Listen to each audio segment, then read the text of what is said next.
नमस्कार दोस्तों, YouTube पर आपका स्वागत है। आज हम एक ऐसी घटना की बात करने जा रहे हैं जिसने पूरे देश के दिल को झकझोर कर रख दिया है। एक ऐसी खबर जो हमें सोचने पर मजबूर कर देती है कि क्या 21वीं सदी में भी इंसानियत इतनी सस्ती हो सकती है कि झूठी शान और तथाकथित सामाजिक प्रतिष्ठा की खातिर एक पिता ही अपनी बेटी का जल्लाद बन जाए। जहां समाज में पिता को एक बेटी का सबसे बड़ा संरक्षक, उसका सबसे बड़ा सुरक्षा कवच और उसकी ढाल माना जाता है, वहीं उत्तर प्रदेश के आगरा जिले से आई इस दिल दहला देने वाली वारदात ने ममता और पिता के पवित्र रिश्ते को कलंकित कर दिया है। ये कहानी है 24 साल की अंकिता शर्मा की, जिसकी हंसती खेलती जिंदगी का दिया खुद उसके अपने जन्मदाता ने बुझा दिया। कहानी की शुरुआत होती है आगरा के जैतपुर थाना क्षेत्र स्थित प्रताप नगर नहटोली गांव से।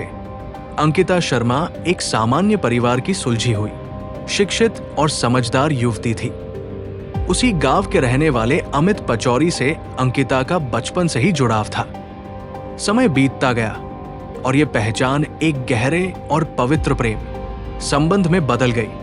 अमित एक देश प्रेमी युवक था जिसने देश की रक्षा का सपना देखा और कठिन मेहनत के बाद भारत तिब्बत सीमा पुलिस यानी आईटीबीपी में जवान के पद पर चयन हासिल किया।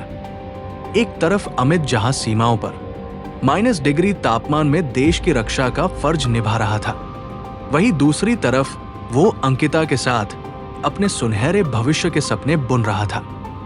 दोनों एक दूसरे से बेहद प्यार करते थे और अपनी पूरी जिंदगी एक दूसरे के नाम करना चाहते थे।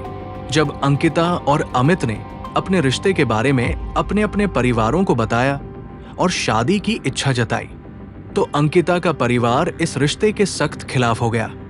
पिता विमल शर्मा का मानना था कि उनकी मर्जी के बिना शादी करना समाज में परिवार की इज्जत को नीचा दिखाना है।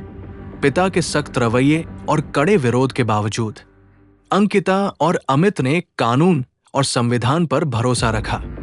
बालिग होने के नाते उन्हें अपना जीवन साथी चुनने का पूरा अधिकार था। इसलिए लगभग 4 महीने पहले दोनों ने चुपचाप अदालत का दरवाजा खटखटाया और कोर्ट मैरिज कर ली। कानून की नजर में वे पति पत्नी बन चुके थे। शादी के तुरंत बाद अमित को अपनी ड्यूटी पर वापस लौटना पड़ा क्योंकि देश की सीमा पर उसकी उपस्थिति जरूरी थी। वहीं अंकिता कुछ समय के लिए अपने मायके में ही रुक गई, इस उम्मीद के साथ कि समय बीतने के साथ साथ परिवार का गुस्सा शांत हो जाएगा, उसके पिता का दिल पसीज जाएगा और एक ना एक दिन उसके पिता इस रिश्ते को स्वीकार कर लेंगे। लेकिन अंकिता की ये मासूम सी सोच उसके पिता के मन में पनप रहे नफरत के तूफान को नहीं समझ सकी। पिता विमल शर्मा के दिल में बेटी के लिए प्यार की जगह एक जलती हुई नफरत ने ले ली थी। उसके दिमाग पर केवल एक ही बात सवार थी कि अंकिता ने उसकी मर्जी के बिना शादी करके गांव और बिरादरी में उसकी नाक कटवा दी है। उसे लगता था कि लोग उस पर हंस रहे हैं, उसकी प्रतिष्ठा धूल में मिल गई है। हर गुजरते दिन के साथ विमल शर्मा का गुस्सा शांत होने के बजाय एक खौफनाक साजिश में बदलता चला गया। वो हर पल बस इसी ताक में था कि कब उसे अपनी ही बेटी से बदला लेने का मौका मिले। फिर आई वो मनहूस रविवार की रात। घर में सब कुछ रोज की तरह सामान्य लग रहा था, लेकिन विमल शर्मा के सिर पर हैवानियत का भूत सवार हो चुका था। देर रात जब पूरी दुनिया सो रही थी, विमल शर्मा अपनी बेटी अंकिता के कमरे में पहुंचा। उसके चेहरे पर न तो पिता का वात्सल्य था और न ही आंखों में कोई दया। उसने अंकिता के साथ बदसलूकी और मारपीट शुरू कर दी। अंकिता कुछ समझ पाती या खुद को बचा पाती, इससे पहले ही हैवान बने पिता ने उसके साथ जमकर बर्बरता की। घर में चीख पुकार सुनकर जब अंकिता की मां और भाई उसे बचाने दौड़े, तो विमल शर्मा ने गुस्से में आकर उन दोनों को धक्का देकर कमरे से बाहर निकाल दिया और कमरे का दरवाजा अंदर से बंद कर लिया। कमरे के भीतर अंकिता रहम की भीख मांगती रही, अपने ही पिता से अपनी जिंदगी की भीख मांगती रही। लेकिन विमल शर्मा के दिल में पत्थर जमा हो चुका था।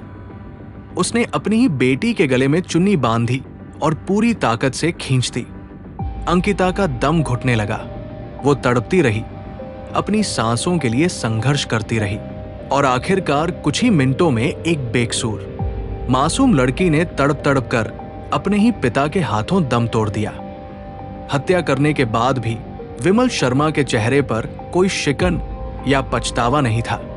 वो अपनी मृत बेटी की गर्दन टूटी हुई लाश के पास आराम से बैठ गया, मानो उसने कोई बहुत बड़ा बहादुरी का काम किया हो। उधर बाहर घर से आ रही चीख पुकार और रोने की आवाजें सुनकर पड़ोसियों को अनहोनी का अंदेशा हुआ। उन्होंने तुरंत आकर विमल शर्मा के घर का दरवाजा खटखटाया।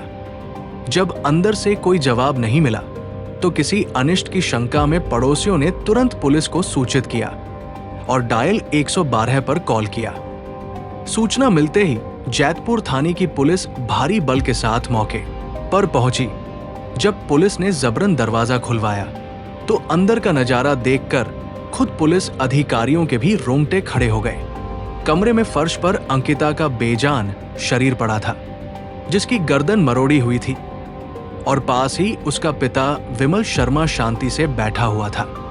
पुलिस ने बिना कोई वक्त गवाए आरोपी पिता विमल शर्मा को हिरासत में ले लिया। जब पुलिस ने उससे पूछताछ की तो उसका जवाब सुनकर हर कोई हैरान रह गया। आरोपी ने बिना किसी झिझक या डर के अपना जुर्म कबूल करते हुए कहा कि उसे अपनी बेटी को मारने का कोई पछतावा नहीं है, क्योंकि उसने परिवार की इज्जत नीच दिखाई थी।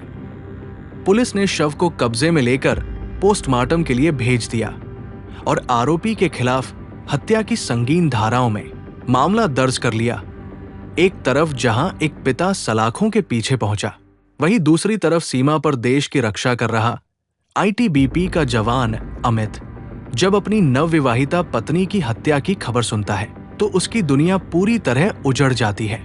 इस दिल दहला देने वाले ऑनर किलिंग केस ने एक बार फिर हमारे समाज के उस काले चेहरे को उजागर कर दिया है, जहां आज भी झूठी शान को किसी की जिंदगी से बड़ा समझा जाता है।